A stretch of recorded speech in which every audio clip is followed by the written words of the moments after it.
So, gusto mo bang matutong gumawa ng auto-subscribe link sa iyong YouTube account?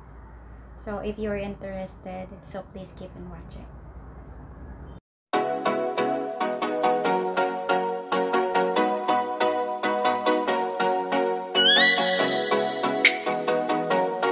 So, ano ba yung auto-subscribe link na sinasabi ko?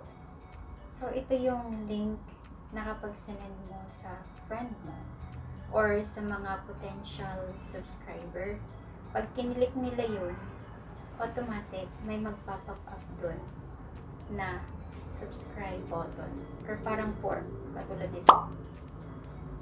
Yan, ganyan. So, isa din yan sa ginawa ko para makakuha ng maraming subscriber at nakatulong yan sa akin. Tinutulungan ako ng mga relatives ko, ate ko, pamangkin ko. So, yan yung sinisend kong link sa kanila na ipinapasend ko din sa mga friend nila. At nakatulong talaga siya guys, kasi nakita ko naman yung pagdami ng subscriber ko. So, huwag na natin patagalin. Sa napaka-ikli lang nitong video na to at napaka-easy lang. So, let's start. So, ngayon, pupunta na tayo sa ating YouTube channel. Ito yung gagamitin ko, isa kong account. Pwede din naman yung isa kong account ito. Pero, mas gusto ko itong isa. So, ito yung gagamitin ko. YouTube. So, pagdating natin dito, punta tayo sa viewer channel. So, ito na yung link mo. Actually guys, dito nag-uumpisa yung link natin. Yan. Pero ang gagawin natin dyan is dadagdagan natin ng code. Ayan, makikita nyo sa screen ko ano yung code na yan. So, kukunin ko siya dito. So, yung code na yan is